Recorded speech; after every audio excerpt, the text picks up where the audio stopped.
one is an easy one. I mean, all three candidates will have had their kind of journey to get to this point.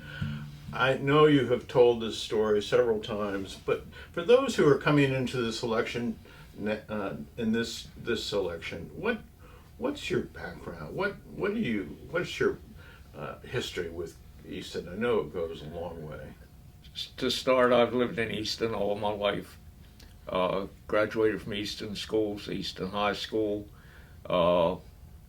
That was in 1959, not 1859, as some people have alluded to.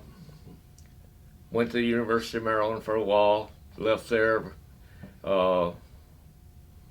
married my wife-to-be, Betsy Thompson. She was in the high school graduating class, lived in Oxford, so I brought her to the big city, to Easton. At that time, I think there were around 6,000 people in town, something like that. Wasn't many, so you knew everybody that you saw on the street. Went to work for an outfit called Waverly Press at the time, soon to become Cadmus Journal Services. Worked there for 41 years, retired in 2002. And at that time, didn't learn how to run a printing press, didn't want to know how to run a printing press. Those guys were pretty much stationary in the day's activities. I'd like to move around a little bit. So I ran the traffic and warehousing departments, the book fulfillment, and environmental laws and what have you. In the meantime, we set up a international distribution of our journals. We were competing against Meredith Berger and some of the big publishers in the Midwest. So how do we get our journals to our customers at the same price, much faster if we could? And it was particularly interesting because we would have a couple of guys that lived in the Yukon, for instance. And how do you get two journals to a doctor living in the Yukon and do it within a very, very timely basis? You didn't want to send it by dog sled. You wanted to get it up there as well. It was still appropriate. One of our big customers at the time was an outfit called the Lancet, British journal that they were distributing in Great Britain within 2 days of publishing. And why couldn't we do that in the United States? Well, it sometimes took you 2 days to get across the country, let alone get it to the customer. So it was full of good stuff that we did to get our journals there as fast as Reader's Digest could, and Ladies' Home Journal, some of those magazines. But anyway, we had 3 children. One, the oldest boy, is deceased. The youngest boy is a graduate of Easton High School, Salisbury University, and is in business for himself now. He sells packaging supplies and equipment. A daughter is also an Easton High School graduate, Salisbury University graduate. She's now working for the federal government and been doing it from home now for almost 2 years. So I think she's found a new office. Member of the Easton Fire Company for 60 years, and you wonder how in the world is anybody getting into a fire company for 60 years? But it goes fast, and it was fun, and I enjoyed it.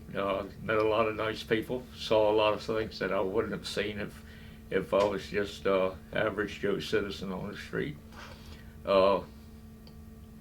Member of the Easton Elks Club for 56 years. I haven't been anywhere for just a short stay. I usually come and put my hat on the rack and stay for a while. Probably the oldest in tenure member of the Easton Baptist Church. It's 70-some years, and I was a member when it was across the street from the town office in the parking lot, and it was destroyed by fire back in the early 50s.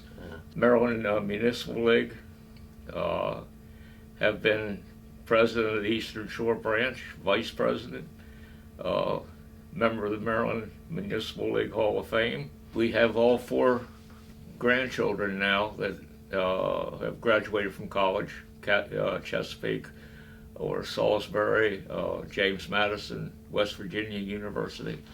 So we get around a little bit, and the kids are all doing well, taking care of themselves.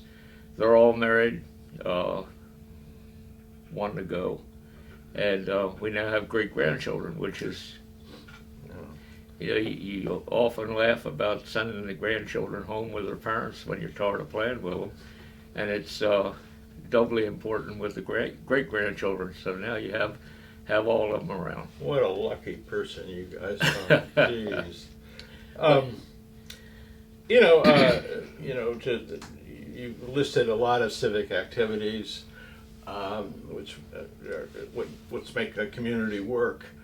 But the decision to go into elected public office is a whole different thing.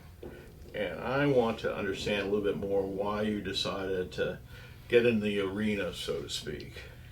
I guess a lot of that was the influence of my mother. For 43 years, again, anybody in the Willey family doesn't get into stuff for the short term. But for 43 years, she was the forerunner of the current town manager's position. She started in 1943 and retired in 86. At that time, she knew I was looking at, what was going on in the town and why did he do it that way. If I was there, I would have done it this way, or I would have got this group working in a certain direction and what have you. And she says, "You have lost your mind." And I thought, what a nice answer, that I lost my mind, and because I want to do things my way and what I consider the right way. And when I got into the town politics, at that time, guys had been there for years and years and years, and it was time for me to get in there and see what I could do. And that was basically, I guess, the influence of my mother. Going up there all the time, I knew everybody in the town government. It was just time. So when it was 20 years as mayor, I can't remember this. Yes. And then 30, you were on the council before, right? 12 years. Yeah. When you look on those 32 years, I mean, what are the things that you're the most proud of when you kind of look at that arc? What stands out? I like to look around and see some of the stuff that's got my touch to it. The memorial down on the corner of Dover and West Street, that's to the volunteers, the first responders, and people that have made the town of Easton what it is today. I like to look at the parks and stuff that we've had going on. I like to look at our kind of our relationship with the business community and the fact that we've been responsive, the fact that we've tried to help wherever we could. We've made great strides in business parks and so forth. And I guess the big thing right now, there's two things that if we could do a little bit better, I would think that I'd really accomplish something. And one of those is housing. That's for all levels of people. We just don't seem to have enough of a supply. So that would work. We've done a lot of things to help people get into housing that's available. We just don't have that inventory. And the other thing would be to work with the University of Maryland medical system and get this new hospital off the ground and get it moving in the right direction. And I think they're moving well now, and it's just a question. Let's keep it going. Let's get this hospital up. But when I first became mayor, Easton was kind of in an economic downturn. We spent our reserves. We didn't have any money in the bank. I can remember one time paying a bill with a credit card, and I thought, uh-oh, this is not the way to run a business. So it made a couple of changes real quick. One of those was we stopped borrowing money. We went to see some of our creditors and say, hey, this is an issue we're working out of. You got to give us a little bit of time. We set up a budget stabilization fund, which is just a fancy word for a rainy day fund. All of a sudden, we had some cash reserves. We were starting to pay our bills, and the financial community recognized it because our financial rating went to AA+, which was about as high as we were going to hope to get as far as a small town. So those kind of things, you see what's on the surface, you try to help out, and you do what you think is right, and it works. And people bought into it, and we've been going great guns ever since. We do have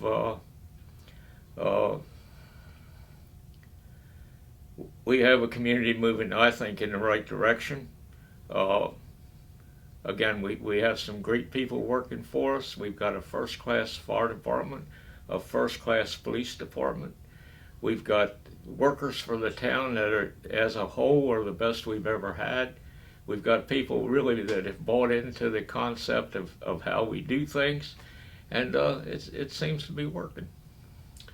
I'll be asking the other candidates about why they were motivated to run for mayor. I guess the question for you is, why did you decide to run for re-election? There's always, no one knows when the time is to, retire, but I'm curious about how you thought about this election. Well, I'm not interested in retiring. It would bore my wife to tears, I guess, if I was around the house all day long. There's still a lot of things that I'd like to see happen in the town of Easton, and I want to see them happen with me pulling the strings, if you will. Getting some of this stuff off and running.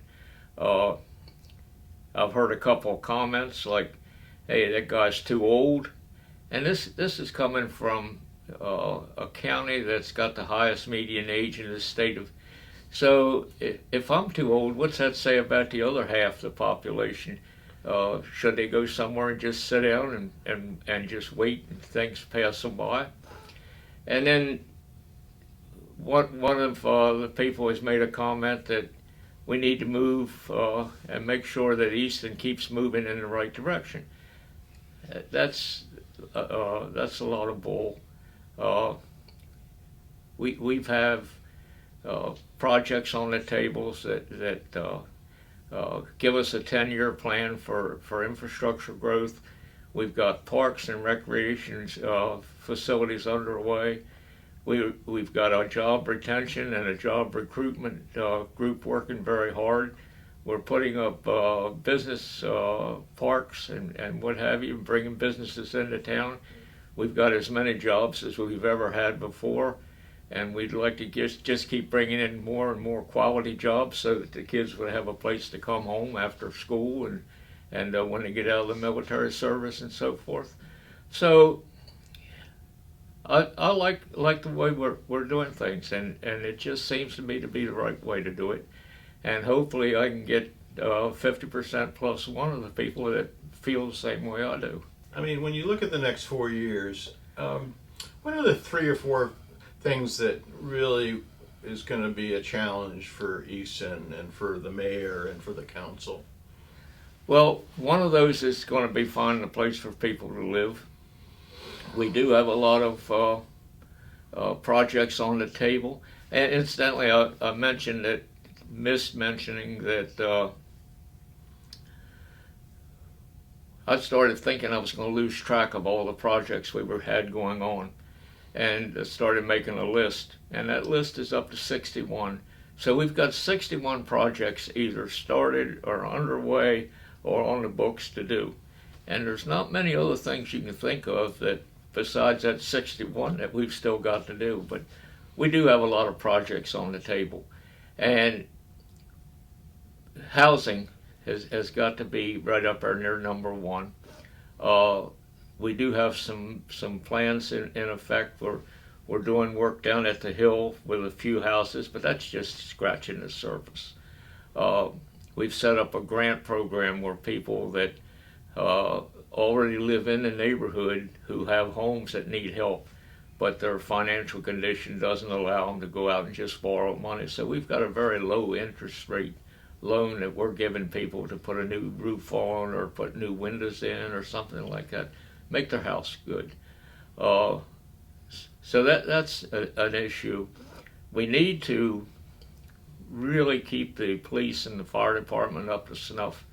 There's no doubt in my mind that the cops do a great job. We are shorthanded right now, but they're busy recruiting, and it's the same way all over the country right now that the police officers are in great demand. Mm-hmm. And we've got a young force. I sometimes don't believe they're all 21, but they really seem to do a great job, and they do very well. And it's up to us to keep it moving in that direction. The fire department's the same way. They're right now starting a training ground program out by the airport, and we need to help them keep that going. And the other would be the medical services. So those would be my top three. We get the housing up, we do the things with the fire department and the police department, and we get the medical service moving. And if we're really going to get the regional medical center, let's get it. I hear all the time people are having trouble finding a family doctor, especially people that have moved into the area trying to get established. So those kind of things are going to be there for a while, but we're going to be plugging away at them, and we're going to show some signs of improvement. You'll be surprised. But I have one more question, and then I was hoping that we could get some final thoughts from you. But what do you think is the differential when you look at the other candidates? What do you want the voters to know about what you're bringing to the table that perhaps they don't? Just happen to write that down. Oh, well, don't. Okay, this is a quote from Robert Willey. I've poured a lot into a record that shows hard work, open-mindedness, ability to work with anyone, above all, high integrity and ability to succeed. Well, there you go. Do you have any other thoughts you want to share with the community as we go into this election? No, there's a lot of meetings, a lot of forums on the table for the next couple of weeks, so that's going to be important. But all I'm asking is be open-minded. Don't think I'm too old, because I can still outwork most people, and we'll get this thing straightened out and get moving in the right direction and keep moving in the right direction. Thank you, sir. Thank you.